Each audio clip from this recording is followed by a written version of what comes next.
master of the mind game. Whispers your downfall, you don't even know his name. Silk tongue, steel trap, every word a blade.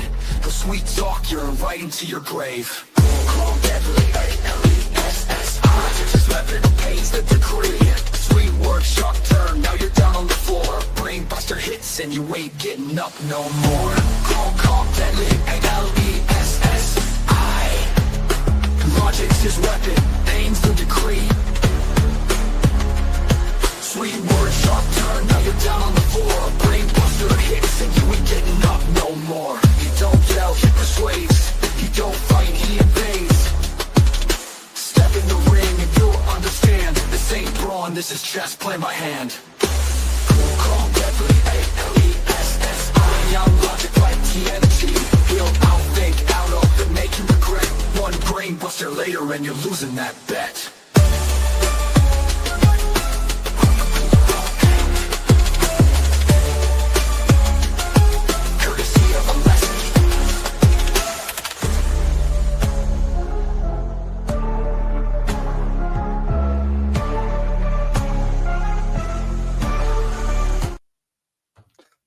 Good morning, good evening, good afternoon, wherever you are, whoever you are, what if any you are. And special welcome to you, Lawferio, Nan.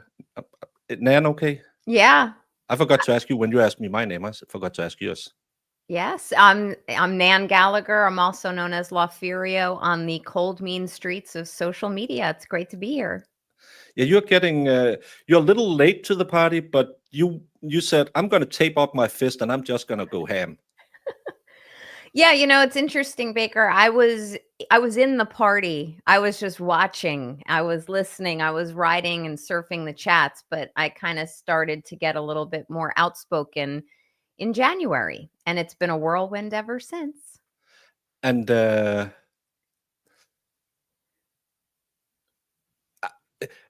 saw someone ask about bias today, and the duality between the two sides in this case is some of the worst I've seen in a long time. I don't think I've seen it worse since the JDAH case. Oh my God. Yeah. I mean, and for your audience, like I'm a practicing attorney for 25 years. So, take from that what you will. But the amount of bias that Judge Cannoni is exhibiting it's unreal. I mean, the attorneys who have chosen to speak out in support of justice, not just justice for Karen Reed, but justice for Officer John O'Keefe, like we're all just scratching our heads going, what is going on? And I went from, no, she doesn't seem to be a very equitable judge to she's misapplying the law to this is definitely bias Bev. And now I'm full-blown corruption. So I know some attorneys that don't go that far. In order of her, I have my there ain't no law when you're drinking White Claws on today.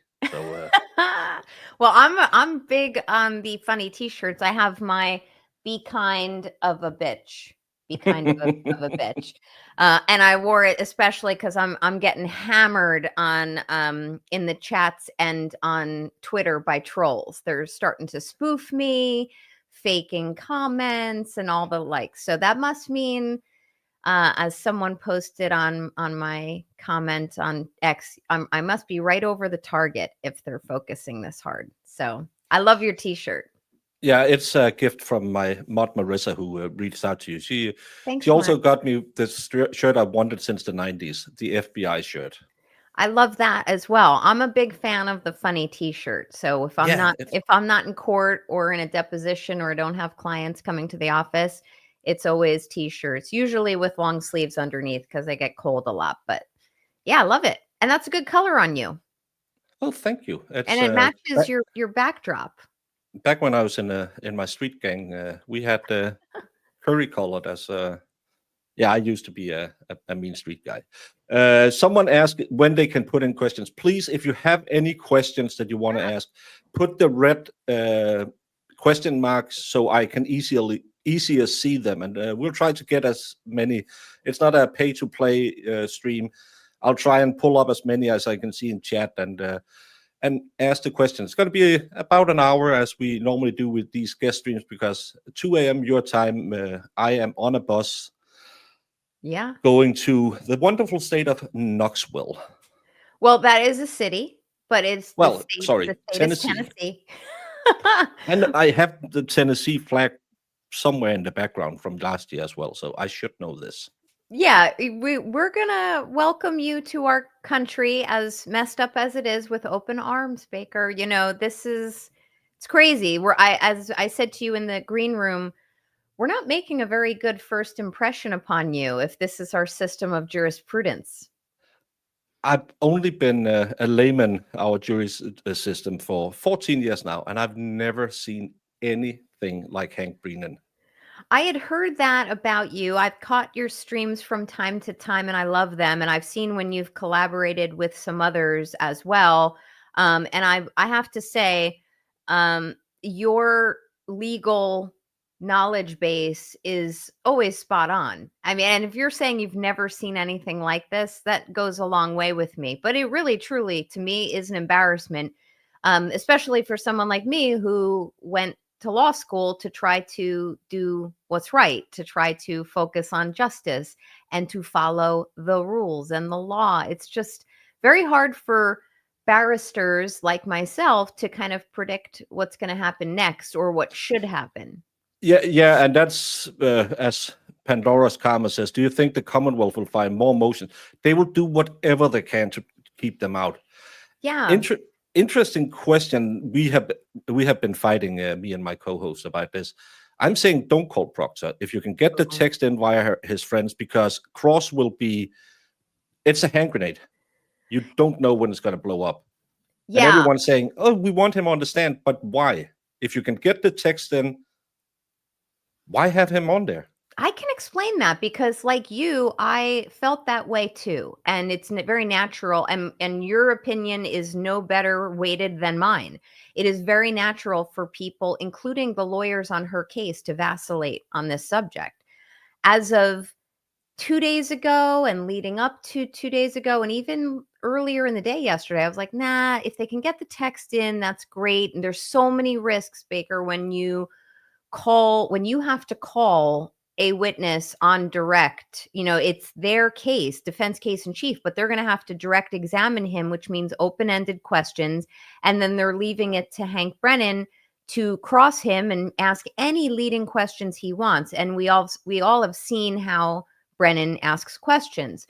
With all of that said, it goes beyond text messages. So while it's plausible that the judge will rule in the defense favor and allow the text messages to be authenticated through the friend, Diamandis, I think is the last name, so many more things beyond the texts come from Proctor. And I am now full-blown call him. And if I may, I'd like to explain why. The floor is yours. Oh, thank you. Here's why. Because we're now in a retrial. There was a mistrial. These are painful, emotional, stressful, and expensive to not only Karen Reed and her family, but to taxpayers and the like.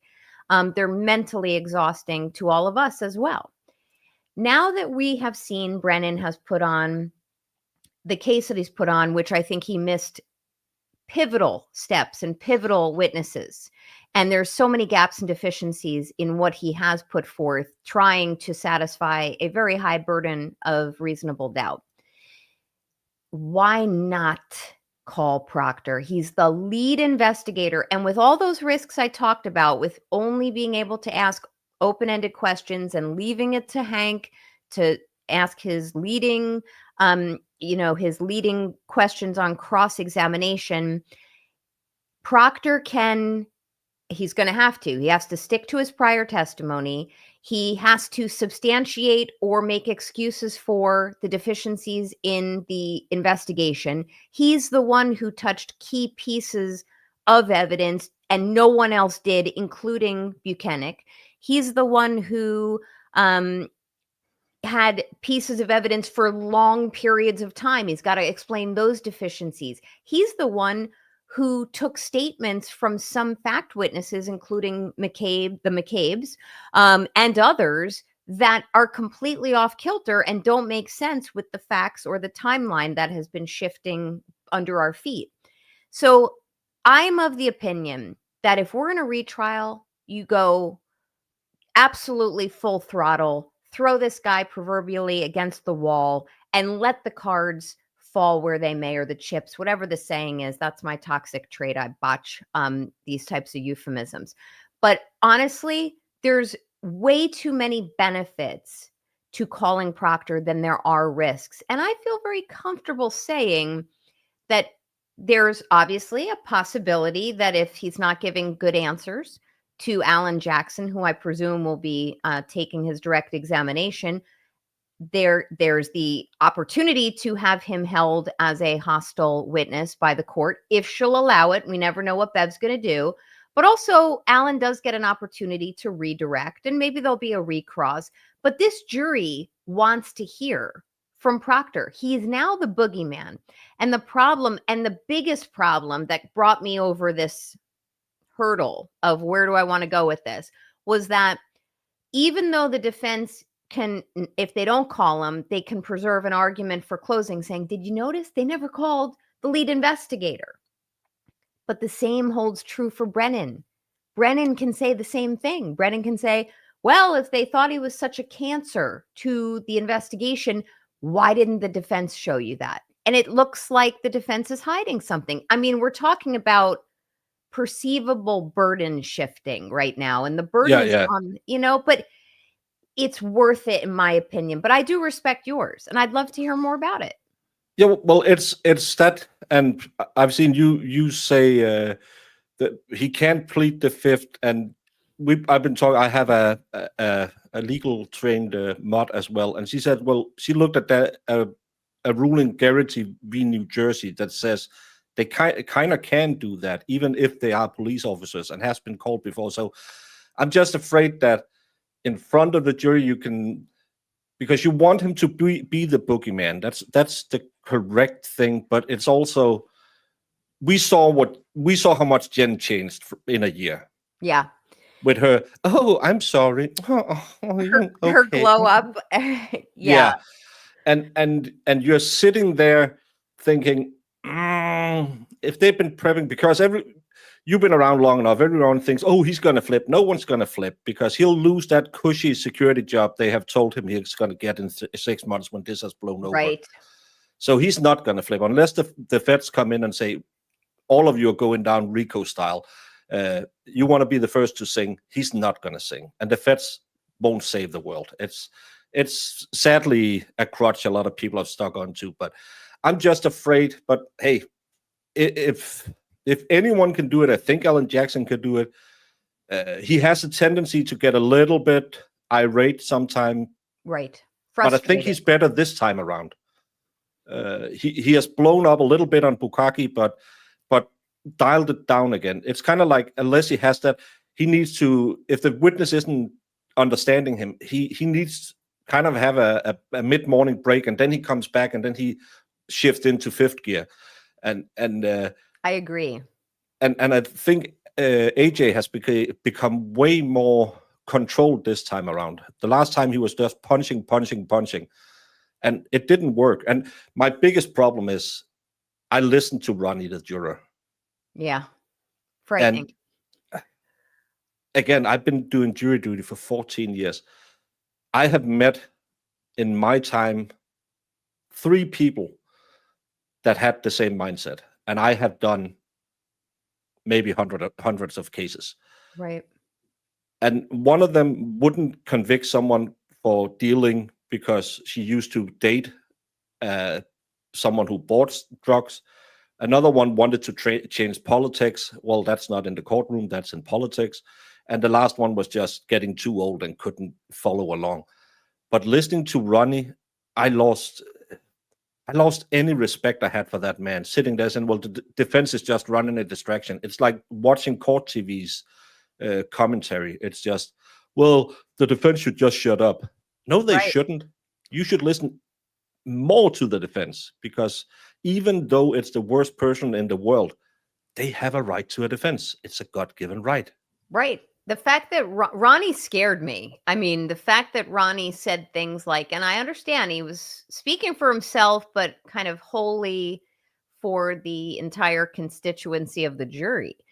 He scared me, because if I don't know how old he is, but if he's gotten to his age And he doesn't understand the concept of innocent until proven guilty, and that the burden rests with the state or the Commonwealth. He doesn't understand those principles. If he thinks that a robust defense or even a defense is a distractor, if key elements that need to be considered, whether they're believed or not, the jury is the finder of fact. So these distractors that he called them, and I think he was speaking on behalf of the whole jury.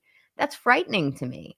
These are valid defenses, and then the jury can weigh them. The jury can say, nah, okay, we considered it, but we don't believe that. Or they may look at the scientific text stream and EDR testimony that came out from the experts last week, whether it was Shannon Burgess, who's a joke, Judd Welcher from Who's a joke. He is a joke as well. Like, he's awful, in my opinion. He's almost worse on various different levels than Burgess was. Because he has a degree that should make him possible to be truthful. Yeah, that's right. That's a good way to put it. But he also, I mean, can you imagine having a friend or a for the ladies out there, a spouse like him? The guy always had to be right, was not willing to make any concessions, didn't in any way justify how the experiments that he performed, which I dare say were completely inept and borderline fraudulent, and had almost like a conflict of interest to them. He himself inserted himself into the experiment with an end goal in mind. So there was clearly confirmation bias with him.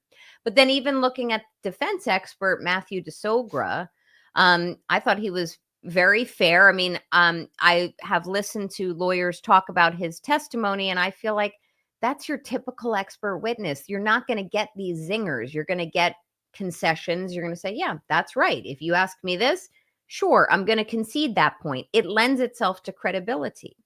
So when you look at these types of bits of information that come in from experts, it's up to a jury to weigh them.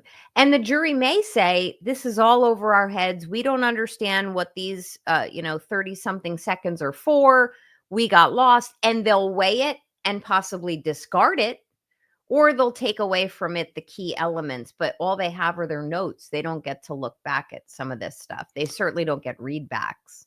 Well, DeSoga's report got put into evidence by Hank. That's what? But he's an idiot. I know. I'll take it. I don't know if that's gonna. I have heard buzzings that may be revisited, that may have been an oversight by the judge because she shouldn't have allowed it. I disagree. He put it in and it should go to the jury. But I've heard buzzing that might get cured before the jury gets their hands on it. Full milk hash values is kind of on the same thing. What sense does Hank's argument discrediting his own expert when crossing DeSoga make? I'm bewildered how he could make that a good thing. That's a great question. I think it's because he's a defense lawyer. Yeah, he's thinking like a defense lawyer. It's kind of hard to wear different hats. But also, sometimes when you make an argument and you kind of realize midstream of your argument, you're like, wait, that's not what I intended to do. Like, I think he kind of got himself locked in when on one point he wanted to kind of say, you didn't do your own analysis. You didn't review this. And look at this data. Had you known that? And then all of a sudden he's just re-emphasizing, reinforcing, and recapitulating the fact that it was garbage in, garbage out. I just don't know if the jury is going to be savvy enough to pick up on that like we are. And that's what we're always talking about. We have 2 years of knowledge about this case, and we see straight through all the lies and all the deception, but the jury doesn't. And Dragonfly asked what it means someone can be recalled. It's just if they don't have to testify anymore, but they might want to call them back to ask them more questions, they can be recalled. It's just so they don't have to subpoena them again to show up in court on Monday, blah, blah, blah. They can just tell them, hey, be back Monday. It's just...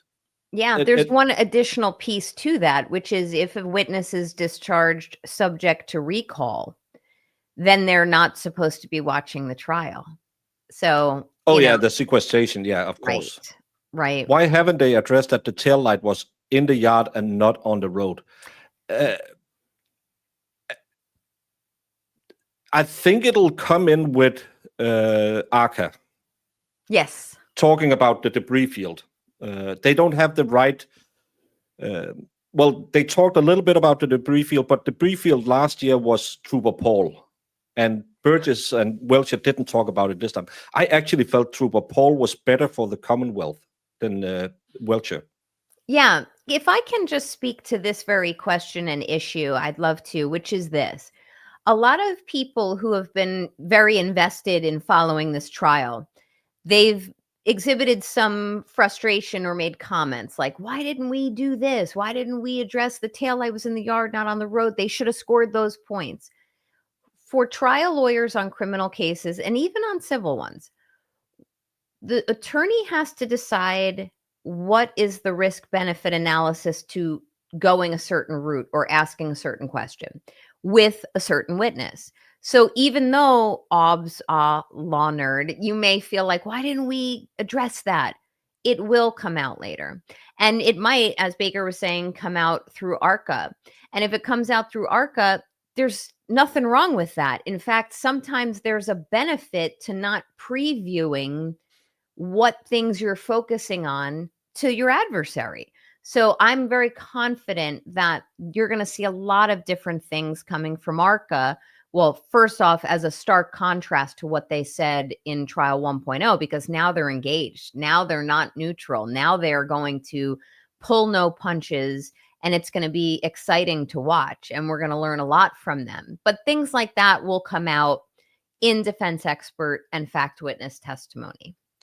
And I think, and I said it before the trial started, don't go heavy on the third party, because that the juries are sitting there thinking, why are they talking about all these people? And people were like, oh, call every Albert in the state and call. But it just makes the jury think, why the hell are we? What if any snow? Why we talked about this for 28 days and we still don't know how much snow? It'll be a distraction. So I think the strategy is way more streamlined this time as well for the defense. Last time they should have spent a little more time on the defense, is my opinion. Me too. But the third party culprit got too much. It became, they wanted to solve the crime instead of just finding her not guilty, because in my opinion, there will never be true justice for John O'Keefe because the police botched the investigation. And I see a few people are talking about, why do they need Kelly Deaver? I have to correct you. It's Kelly Denver. It's the sister of John Denver. I love that Hanky always makes mistakes in his motions. He's awful, but it's not, and it's not just in his writing. Like when he's verbally or orally presenting, he's awful. I mean, he kept calling Welcher a biomedical expert. No, he's a biomechanical expert. But that Kelly Deaver question, here's what I believe. I don't know firsthand. I only know what I've been told, which is she appears to have been the dispatcher. I think she was an officer. I don't know this, but she was the dispatcher, from what I was told, at the Canton PD on the night in question. And she may or may not have been told to go home that evening earlier than her shift would have ended. And she may or may not have also have some firsthand observations about what might have transpired in the Sally port thereafter. I don't know though, so I always try to qualify when I don't know something. She will be interesting if she's got some evidence to give. I will say, from Judge Cannoni's ruling, it's ridiculous. I expected any written communications between Ms. Deaver and the defense to have to be handed over, but Judge Cannoni went one step further and has asked the defense to kind of summarize or encapsulate verbal or oral conversations between Ms. Deaver and the defense. I mean, that's discovery that doesn't exist. It never existed. So I've never seen that happen. But ultimately, this is just the Commonwealth wanting a preview of what information she has ahead of time. It's unfair. It's a bad ruling from the judge. Well, it's every ruling is bad Yep. from this judge. I think the two main things I have seen she might testify to is the wrong address and Sergeant Goody's response to that. Oh, good, it's not even his address, something like that, and that she saw Berkowitz and Higgins in the Sally Port, but we don't know what she's going to testify to yet. And Gerda K, happy birthday to you all the way down in South Africa. So glad you had time to stop by. I hope you got a lot of cake, and I don't know what else you get in South Africa. We get cake. Do you think there'll be a mistrial based on the beverage? No. She's the judge. She's the queen. She can do whatever she will. It's an appeal issue. I don't want a mistrial either, by the way. But I know a lot of only lawyers, with prejudice. Exactly. And I know a lot of lawyers are saying, hey, that's it's a very high likelihood that that's in the mix. I think it's trending towards an acquittal. I laid eyes on this jury. So well, I have been burned by so many juries, so I'm still at a 60% chance that she might be found guilty in the second charge. The OVI manslaughter. I can't see any way you can reach second degree, but again, juries want to convict. That's just sadly how juries are, and that's what they were fighting the first time. So, but I'm gone down from 80% to 60% because their expert not being able to tell you how, when, where she hit him, to me should instantly dismiss this case. How about if? How, when, where, if she hit him? Because after listening to all of the Commonwealth's case, I'm not sure they've even proven that there was a collision. And if you had Hank Brennan on your stream right now and asked him that, I don't think he could answer that question. And I mean, he might say something like, well, you have to look at the circumstantial evidence. They didn't show if there was a collision. I mean, he's kind of talking in the negative, like, look at these data points. Look at this. She said, I hit him. Look at all these things. It must mean she hit him. Like, that's the best evidence that Commonwealth of Massachusetts has to convict someone. Everyone should be very afraid in that state. And sadly, we saw the first trial, and everyone thought that was bungled. This is worse, but still, there's a lot of people out there shilling for them. I'm a fan of Lally, by the way. I mean, I wasn't originally, but in comparison to Brennan, I think he put in a better case. Yeah, I think it was way better first case. But that's the thing. The state never gets a better case. Right. They can try, and actually their crash expert got worse. Remember Plevin telling us all, oh, the chip off is going to prove it. Yep. They are less certain after doing more testing. Exactly. Like, it's almost be careful what you wish for, because you just might get it. That chip off, as much as we did, I'm saying I mean the defense, but as much as the defense did and should have opposed that, they were concerned about it. They were concerned about the destruction or spoliation of evidence in the chip off and chip on processes.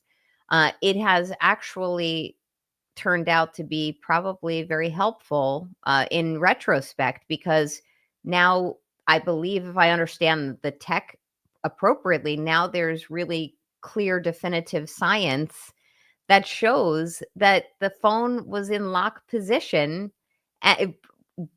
before the event happened. In other words, like, there was a hit. So we have, if you look at the timeline, and I don't have it in front of me because it's a Sunday and I don't really, I'm in easy breezy mommy baseball mode today.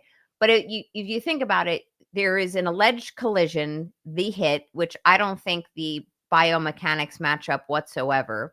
And then you have the phone, which was acting concurrently during that time. There's the infotainment system, which I'd be lying if I fully understood.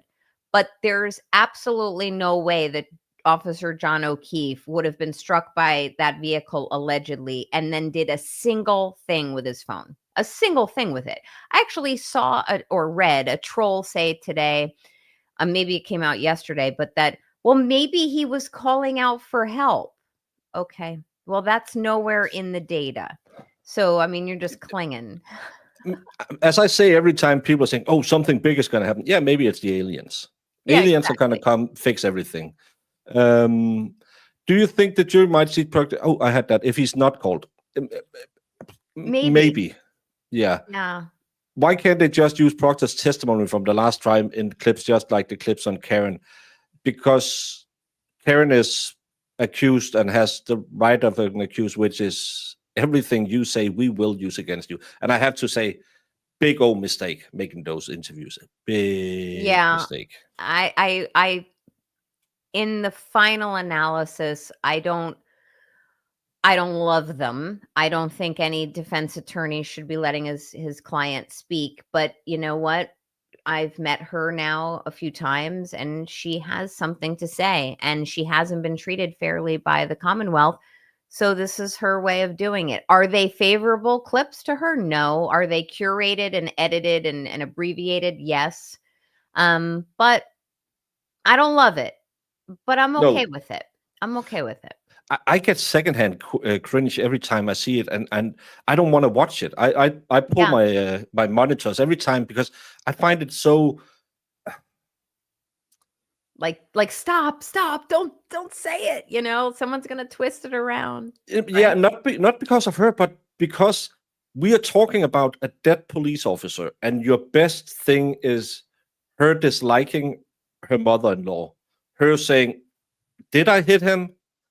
Her saying, "Yeah, we were drinking." Again, if that's all you have, that you have to cut out 30 seconds, 5 seconds, 15 seconds, you don't have a case. You should. I don't know how the rules are in America, but in Denmark, they have like a little tribunal where the prosecutor has to present their case and say, "I'm going to take this to court. I think we can win it because I Yeah. have this, and this lined up." And if their superior says, "It's not there," it's not going to court. It'll be kicked out because they don't want to. They have a high conviction rate, but they don't take everything in either. So of course they take the cases they can win. But imagine strategizing, saying, "Are we going to bring someone who's going to talk about how the tail light shattered?" No, just someone who said more than 8 miles an hour. A tail light shatters at 8 miles an hour. Yeah, it happens all the time. I can go on and punch my car and it's more than 8 miles an hour. It's not going to shatter. It's not. It's polycarbonate, and this expert didn't test that. Welcher, he doesn't know. He doesn't know how fast the car was going.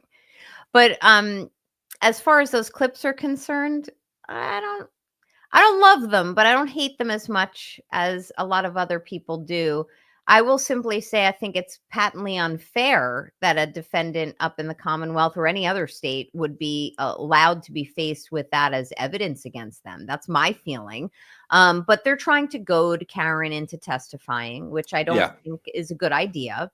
And I do believe that the defense will be able to make comments about those clips in closing, and it's plausible that they too may have their own clips.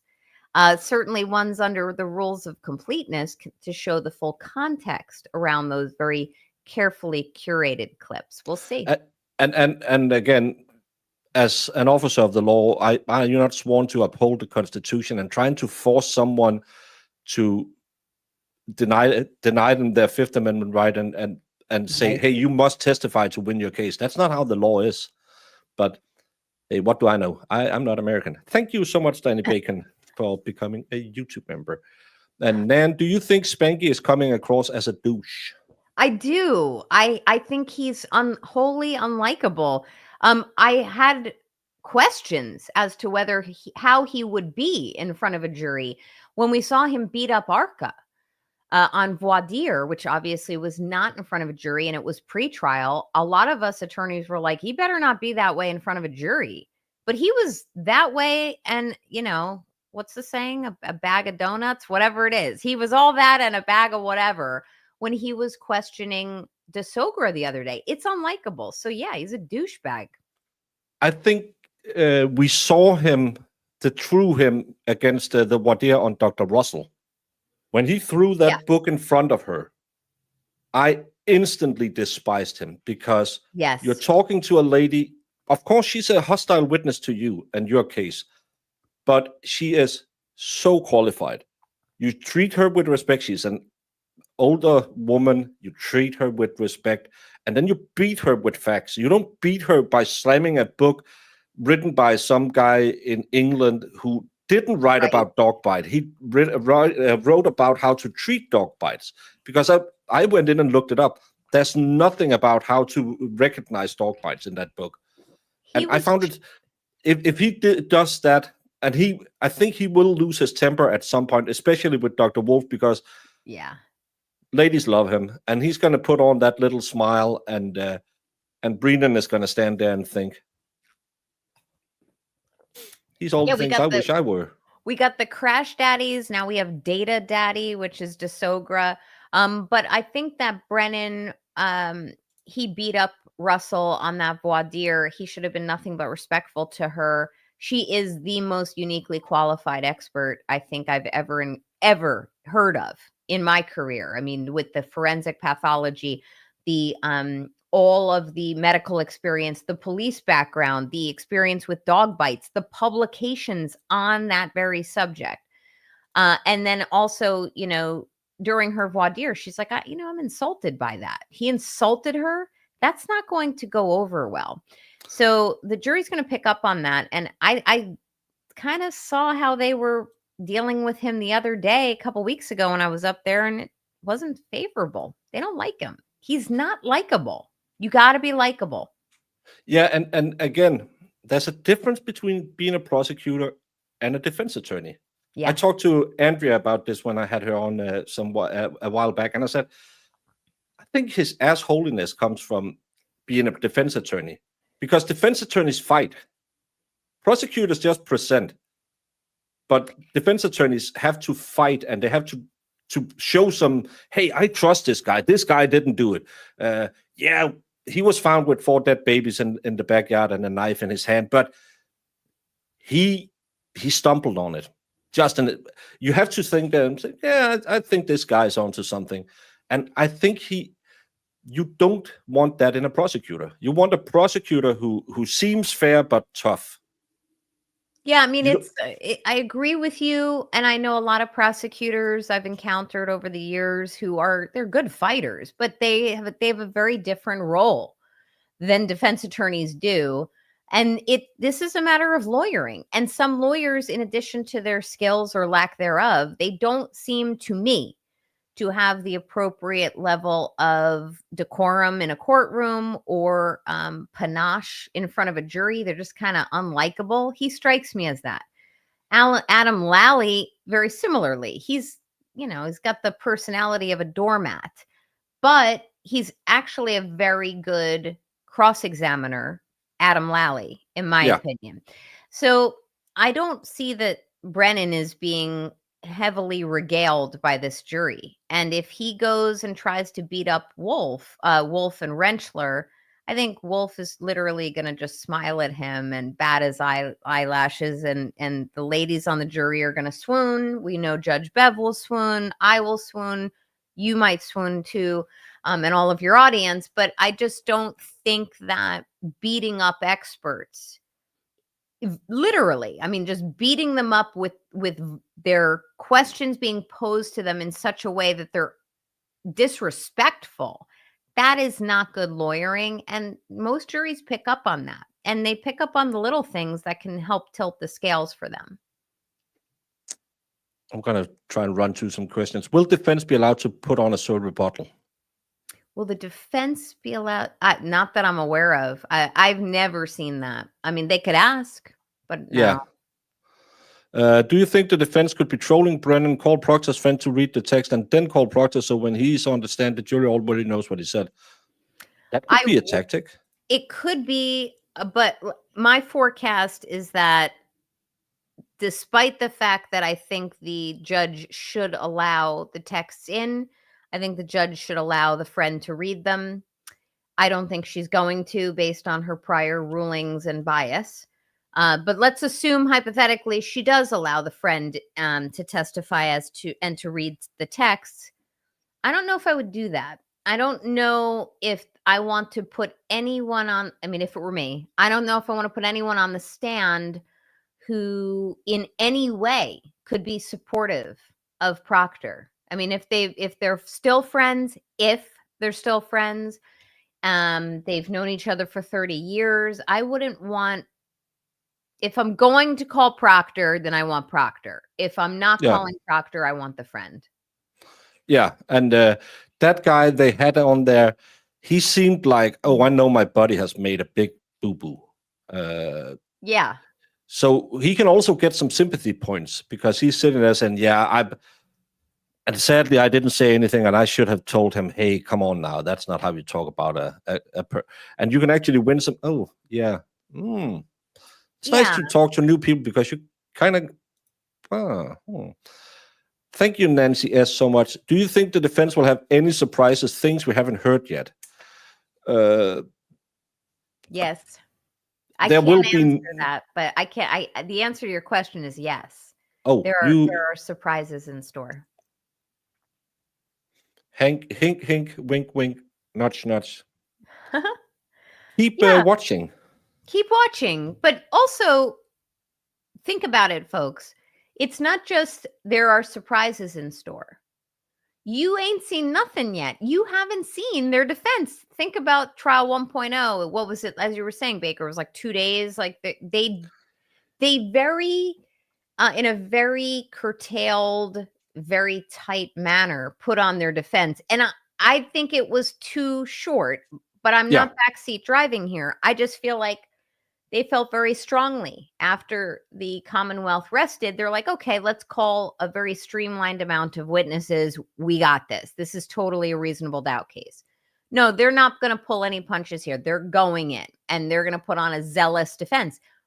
Do any of you know precisely what that is?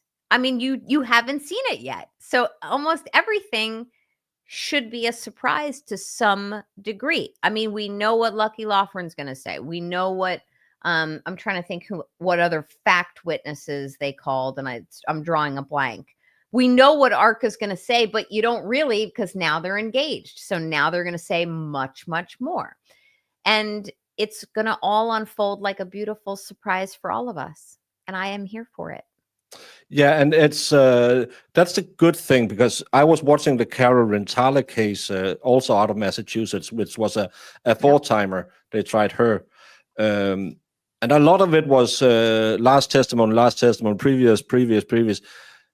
So it's nice to have one where you, even though you know all of it, there's still something where I thought, oh, interesting. I didn't think about that one.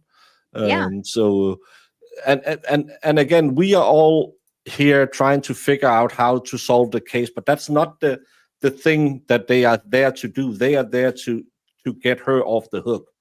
And then again, because of the shoddy police work, you will never find the real killer, most likely. What a shame, isn't that? It's such a shame. Hey, if you got connections, you can get away with a lot. Will the jurors' confusion be cleared up this time between closing argument and judge's instruction? Their lack of understanding of reasonable doubt trial one was egregious. Well, I've seen some lawyers do chalks with what is reasonable doubt, and I actually think that's really good. I like visualizations. I learn by watching. Me too. So the more... I don't want Dr. Welcher to ever make any... nothing. Not even my 50th birthday song or anything, because I couldn't put in 144 slides. Well, I just crammed them into 44. I couldn't understand anything going on. It was so mental overload. But that's what you do when you have a shit data. Yeah, and on that point, just one quick note, Baker, which is that every time in anyone's lives, whether you're a defense attorney or you're a human being going to your job 9 to 5 or being a parent, we all learn from our mistakes. Okay. If you don't learn from your mistakes, then you're really not soaking the marrow out of making those mistakes. Some of the best things I've learned in life are from making my mistakes. So was it a mistake per se that the defense really didn't do more to hammer out some of the confusion? in trial 1.0 when it came to the instructions and the charge forms, etc., or how they put in their closing. Is it a mistake? No, but now they have the benefit of hindsight. So they should and did reflect and said, okay, we're going to focus more on, and as you were talking about before, reasonable doubt, maybe not so much on the third party culprit. The two of them are kind of intertwined a bit, but also distinct. They'll also make sure, and hopefully the judge does as well, and the prosecution, make sure that these forms that go before the jury are clear, concise, easy to follow, with the proper fields to check off. So everybody, the three arms, the triumvirate, the defense, the judge, and the Commonwealth, should all ensure and should all work together to make sure there's no confusion to this jury. And the defense should hammer home reasonable doubt far much more than third-party culprit. Yeah, because third-party culprit just seems like, oh, they're just shifting the blame. Do you think the defense should make sure the jury knows Arca was not hired by an insurance company? The problem was they couldn't do it in the first trial because they couldn't tell you. They just said you were not hired by us, you were hired by someone else. They couldn't say you were hired by another government agency that starts with F and ends with an I because there was a gag order. So they will do what they can this time to say. And I think they should tell them, hey, and you used to work for, because they can't say you were first hired by the FBI. Bev will go absolutely cray-cray. Yeah, I do think they should, to the extent she lets them, they should emphasize the who engaged them or who did not. So they can't say FBI, but I do like the fact you weren't hired originally by us. You weren't hired by an insurance company. You weren't hired by any other entity that's non-federal law enforcement. If they can get away with that, they should. Yeah. How do you think the defense can neutralize those stupid clips? I assume there's no way Karen Reed would take the stand. Karen Reed should stay off the stand. Yes. No matter what. The times a defendant should take the stand is minuscule, because you will have to face cross, and someone's dead and you're not, and you will be made to look like a killer in most cases. Yeah, cross. the fact that Ronnie, the juror, said during his interview that this jury kind of in 1.0 thought, well, there was drinking involved and the car was there and there was a body on the lawn. So we kind of presumed, well, then something must have happened. Like, that made me cringe. But at the same time, with these clips neutralizing them, she shouldn't take the stand. I think I've called a criminal defendant to the stand once, maybe twice in my career. And it was really only when that client had a piece of extremely important information that could only be authenticated by and come from him. So the risks outweigh the benefits to her taking the stand. As far as neutralizing them, like I was saying before, I think there's ways to try to do that, whether you show all of the clips, meaning not edited portions of them, or you explain in arguments, closing arguments, that is, that these were curated. This is little snippets of a larger story. If there is a good clip where there is like a discussion where you can put in, I would try and find those clips. And we know they have a good team that will be trolling through all of it. And anime, please don't bring class action lawsuits. And I'm not trying to get Hank on. Marissa is a lifesaver. She got Nan with a short notice, but if she's getting Hank, HR will have a notice. I will unsubscribe from your channel if Hank Brennan comes on. Although I might want to see it. I did well with Plevin. I have to say that. Before, just promise me before you end your show today, we just have to have a little chat about him. One little chat. Well, well, let's run through this, and then because we're getting up on the hour. But first 30 seconds of Sallyport video when SUV drives in shows splicing, the rear doorway being night and the front doorway being daytime with wind coming in. What about PhotoSnap with headlights on? Good point. Oh, I have no idea about any of that. That's over my pay grade. But thank you so much, Albert. I can't do. I've had different people on who know stuff like this, and I have a guy who understands the hash files and the disk marks, and when the experts start talking about that, I'll just sit here and smile. Yeah, just sit there and say that they're obviously know this stuff more than I do. I glaze over when I listen to that stuff as well. But this is an example of like a lot of people bring very astute observations to pieces of evidence here. I mean, I get, as I know you do, people approach you with theories and questions. This is another one of them. And trust me, if the defense appreciates this, Albert, they're going to go at it and try to get to the bottom of the deficiencies or idiosyncrasies about those video clips. And there are many.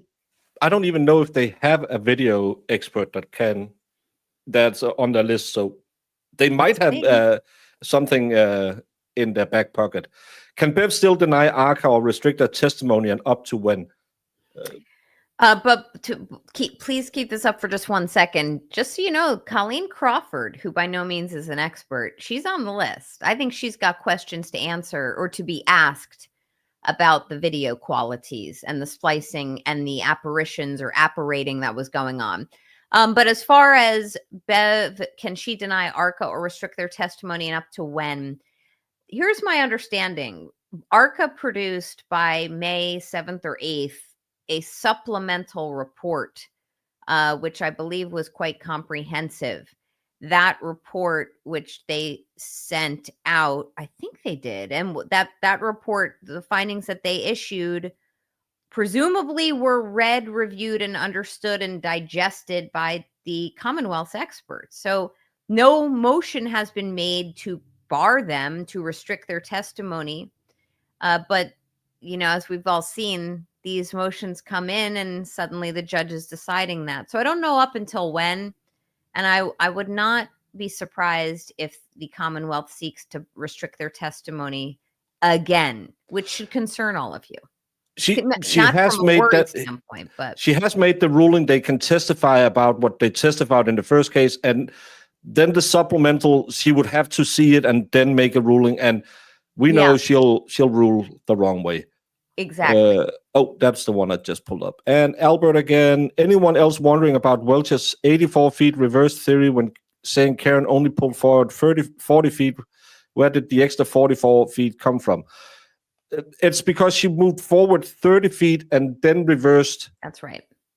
84 feet, but the 54 feet was from he told it in a really stupid way. And again, that's why I think they should call Higgins, because if he's going to claim his truck, his Jeep was there, she would have plowed straight into that Jeep. But it was actually because he said she moved forward 30 feet and then reversed 83 feet. So the extra feet are from the initial start of going forward, going backward. It got so convoluted that I think you needed. I actually made a little drawing of it to understand it. And Michelle Johannesson from Norway says, appreciate your coverage, Baker, and thank you for your great insights, Nan. Oh, thank you, Michelle. Thank you so much.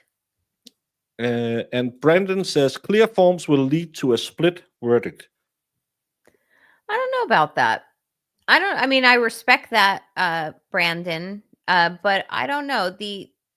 The clearer forms, if there's a real delineation of how these charges are supposed to be reviewed and analyzed and decided by the jury, I don't know if it's going to lead to a split verdict.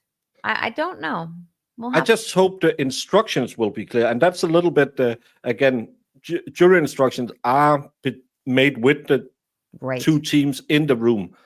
And when she said you can't return a verdict till you have agreed on all points, that's where the hung jury got made the last time, because she said you can only return the sheet when you have agreed on all three counts, and that shouldn't have been said in that way. So I agree, and the fact is, she was warned beforehand that this form was just deficient. It just, unfortunately, but then she's, Mr. Yannetti, that's how we do in Massachusetts. No, I don't know actually that. No. But that's the thing. She The key is to try to be as clear as possible. And it's not that jurors are stupid, but jurors just don't dig into these cases and they don't understand the law. And there really shouldn't be anyone on the jury who's telling them about the law, which I understand may have happened last time around, or something similar to that. That's why I think the addition of Victoria George, the formerly dismissed juror, the alternate juror who was dismissed, was pivotal in many ways, but also to kind of lend insights to Karen's team about how the jury processed information, how that jury weighed it, what seemed important to them. And every jury's different, but I think is worth its weight in gold. Yeah. How is it in Massachusetts? Does the state go first or do they go last? The Commonwealth will go first. They finished, and then the defense goes. Then the Commonwealth gets a rebuttal. Yeah, I find that so unfair. Yeah, it is. I've never liked that because it should be balanced. I'm all for 50-50, and frankly, the defendant, in my opinion, should be the one to go last. It's her or his right. She has the presumption of innocence. So it should be 50-50. I do not like this rule. No. And again, if you want the state to have the last word, then they can go last. Yeah, because I think that's fair. We get to just come back again. No, you got an hour each and you can just present your closing. But Lally's closing last time, he changed the timeline two times during his closing. I found that so amazing. And again, we do it. We don't have closing arguments. We have called procedure, where they say we believe we have proved it by the first count, blah blah, second count, blah blah, and they'll point out this witness said that, this witness said that. We don't have this big rig. I hate closing arguments. I hate opening statements. We don't use them. We just get through it. But we also have the judge in the room with us when we decide. Oh, really? So, yeah, he sits down with us and then he reads and says, first charge, did Karen Reed strike him with a car? Did they prove it? And then he'll look at us. And one of us will say, well, Dr. Welch just said, and I'm not sure that, and the other person can say, well, I think they did. And then we'll discuss it. We have split votes. So you can be found guilty with a split vote. Interesting. I feel like I very much like opening statements and closing arguments, but that goes along with the style and manner in which I was trained as a classically trained attorney. But again, what you're suggesting sounds kind of refreshing. I have a lawyer as a mod, and we yell at each other a lot. I say opening statements no longer than 15 minutes, closing statements 45 minutes. There's a reason why when you go to school, you only has lessons for 45 minutes. The human brain can't comprehend anything. Some of these cases where they don't have a time limit and it's 2.5 hours and the jury is sitting on a hard bench, they've checked out. Their attention span is gone, and I was in court in this trial on a boring day. It was the day that Christina Hanley finished up her lab testimony or lab tech testimony. And then Dr. Isaac Wolf, the neurosurgeon, testified. So that's inherently boring testimony to most people. And the jury was following along and listening, but they seemed a little bored. And I think closing arguments, I don't know, an hour, it's not long enough, in my opinion, for this case. Think about how many times you've ever talked to someone about the Karen Reed case. Like, I always tell people, like, do you have 5 months so I can talk to you about this? Because it's ridiculous, all of the rabbit holes that you can go down. So we'll see. I just hate it. But that's me, because, again, I probably have been in more courtroom than most people, because I have this, I'm on the speed dial when they need a layman. So I get a lot of cases. And we had one guy, he did the same speech every time. Every time? Every time. Every defendant. Because in Denmark, you don't have public defenders.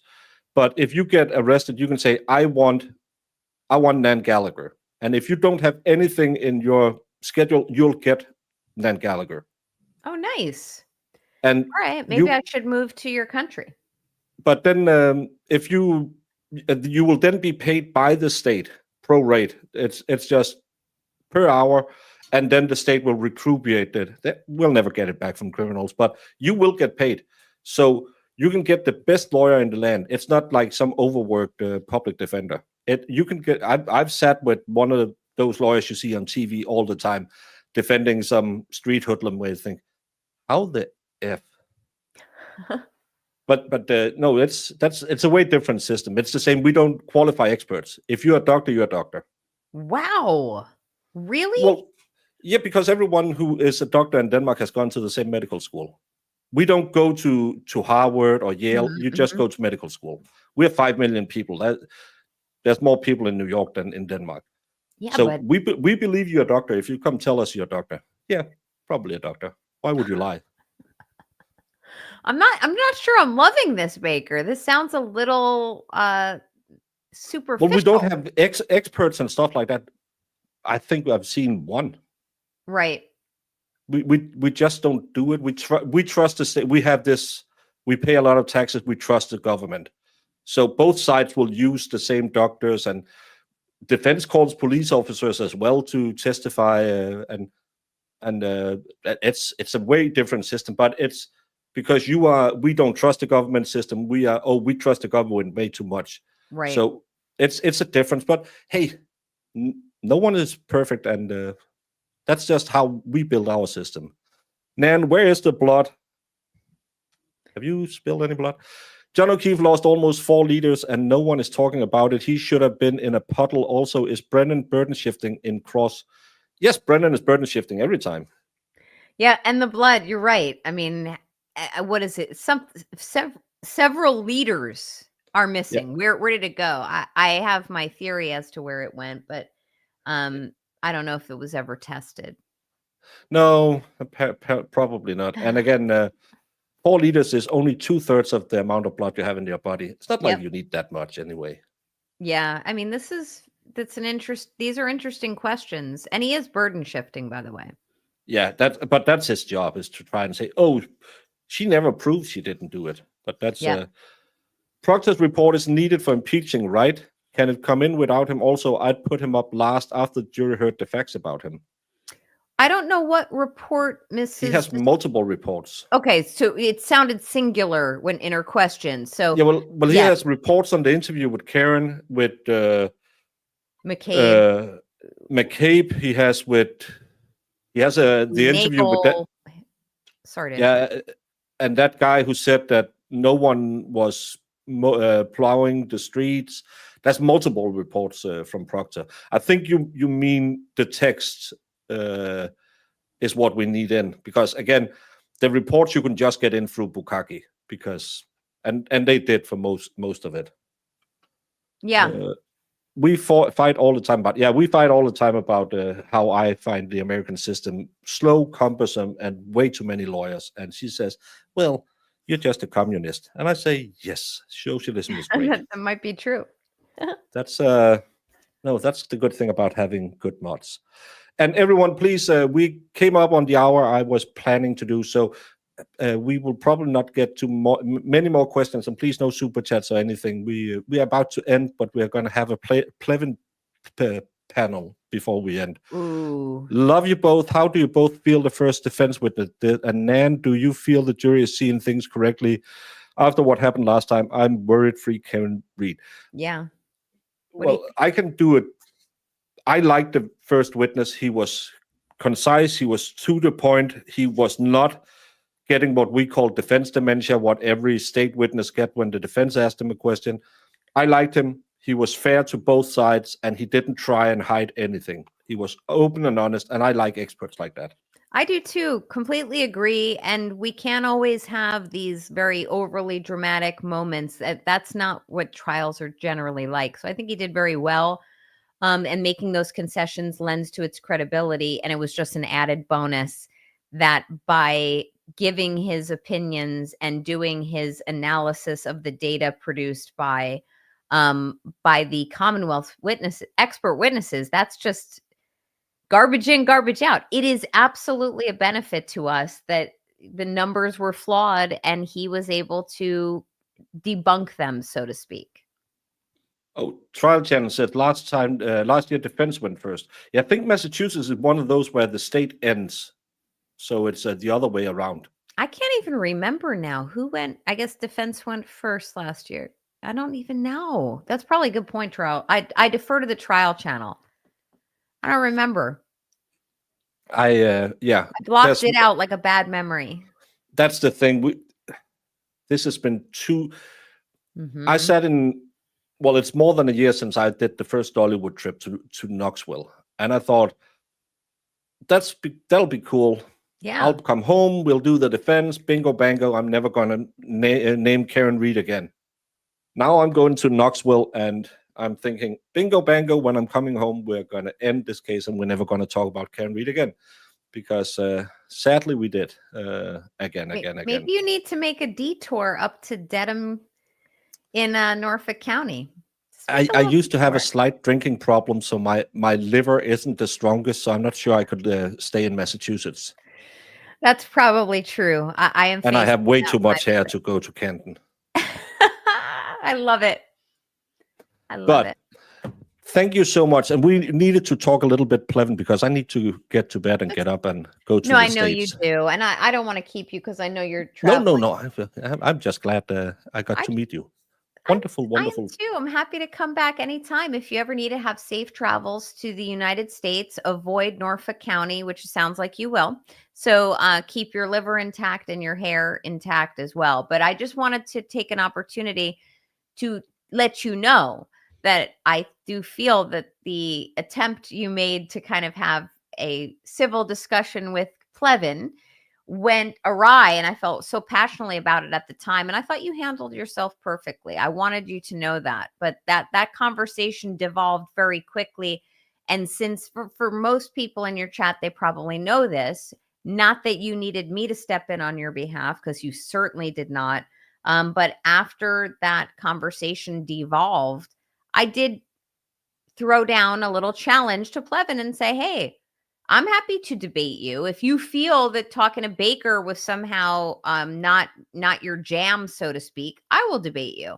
And he had denied having received the challenge. He was deflecting. He went to his the trolls in one of the discords and said, hey, I don't want the optics of yelling at or interrupting a woman. I mean, it just went awry so quickly. But I wanted to tell you, I thought you handled yourself very well and you made very sound points with him.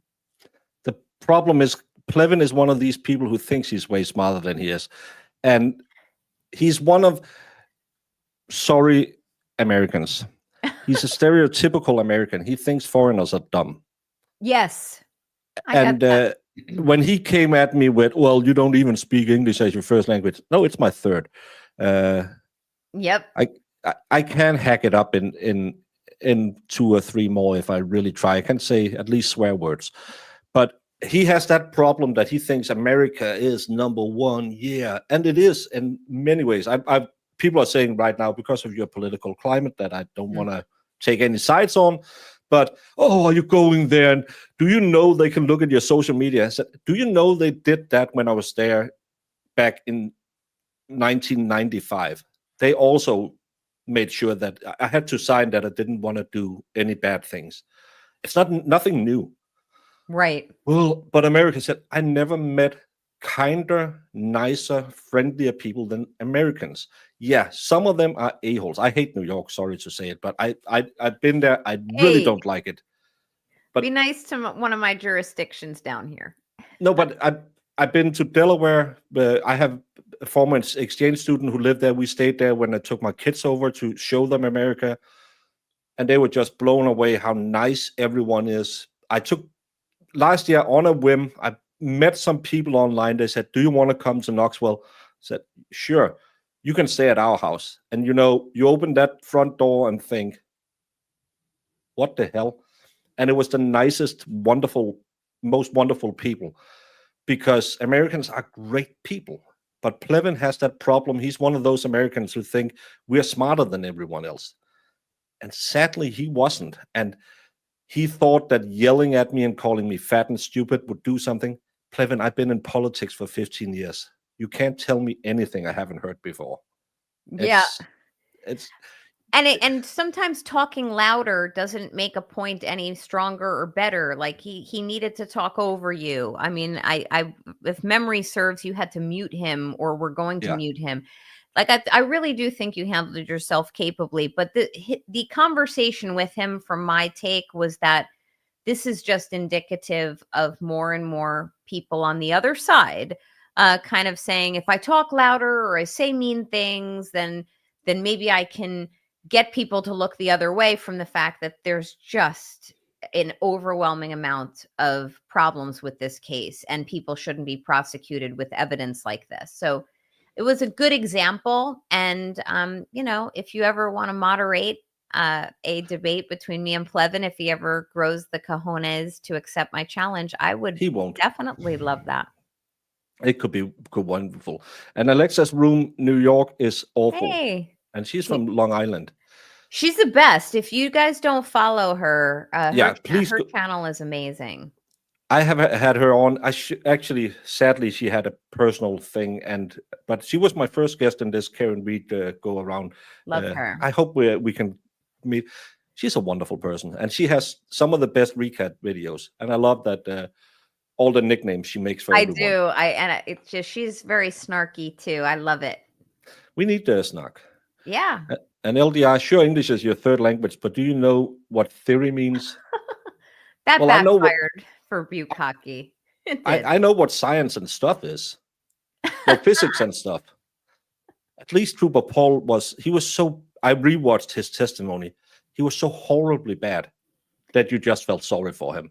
They may call him. They may still call him. He might come up in season 2 of the Karen Reed saga. We'll see. Yeah, get him up there and say, but didn't you say it was 11:52 when she hit him? And didn't you say this is where you exactly could point out? So are you claiming that Dr. Wiltshire was an idiot? I mean, think about it. You've got Trooper Paul in at least trial 1.0. You've got Shannon Burgess, who's, an academic liar. That's how I would call it. These are the best the Commonwealth can do.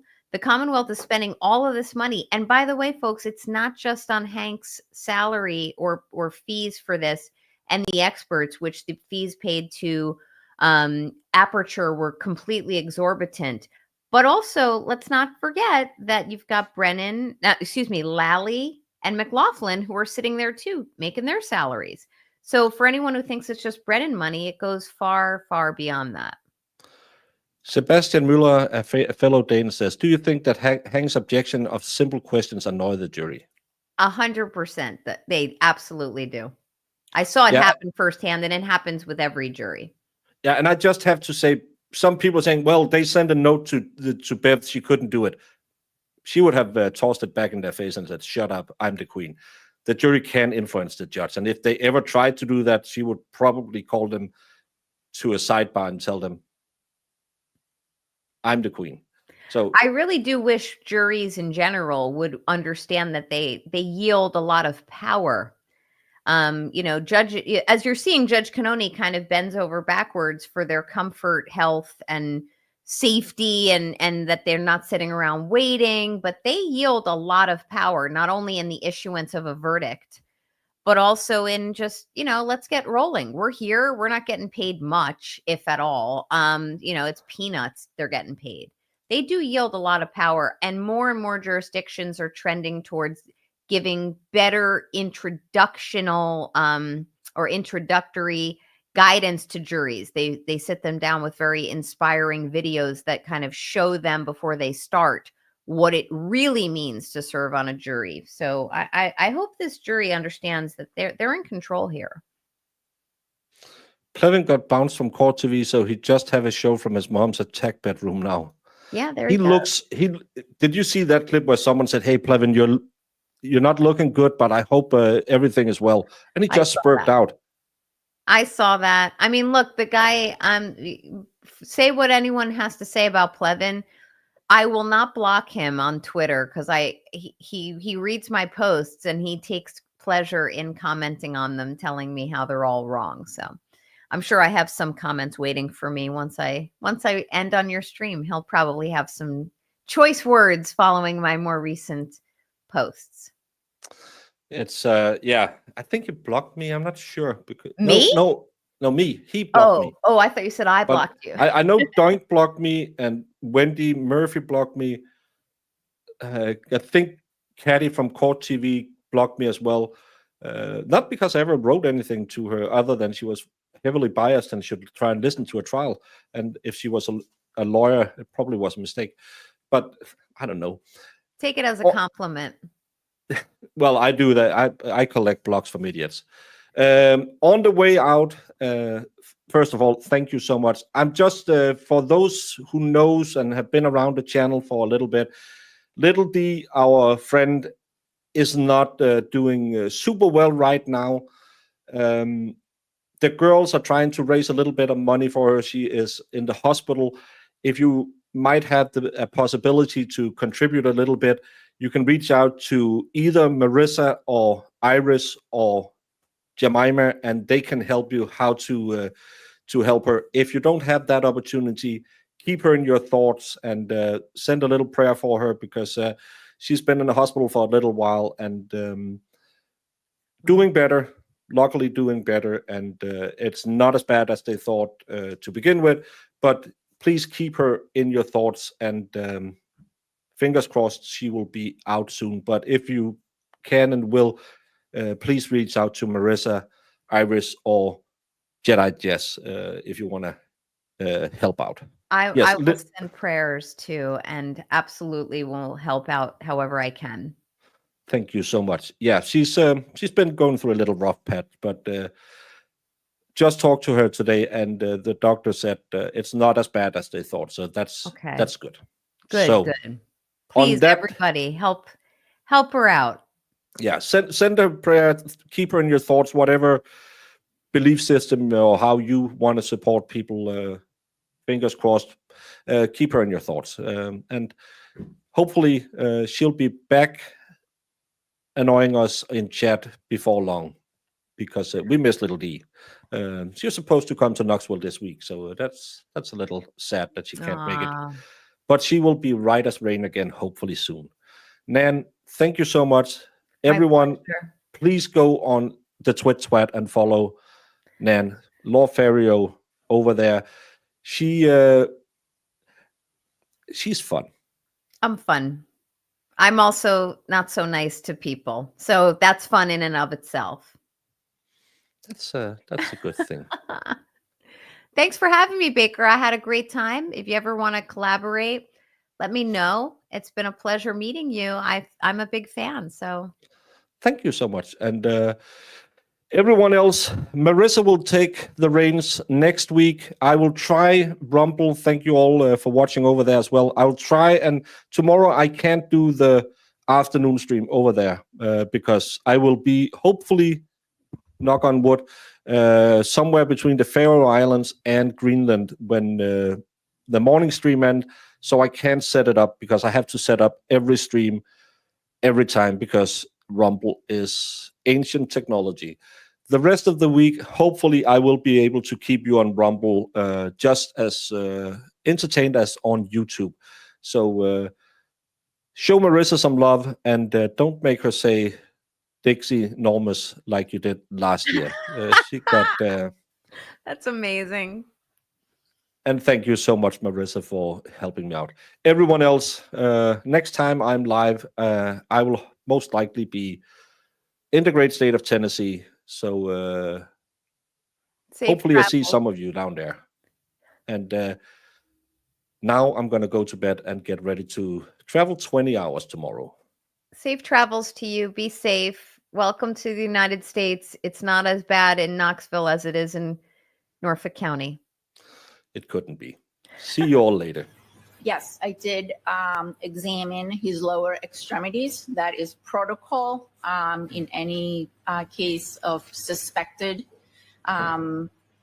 impact with a motor vehicle.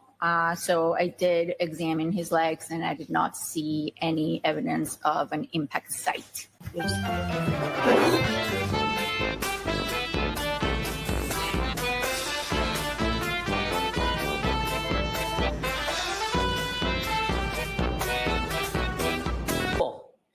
Just pin it on the girl, right?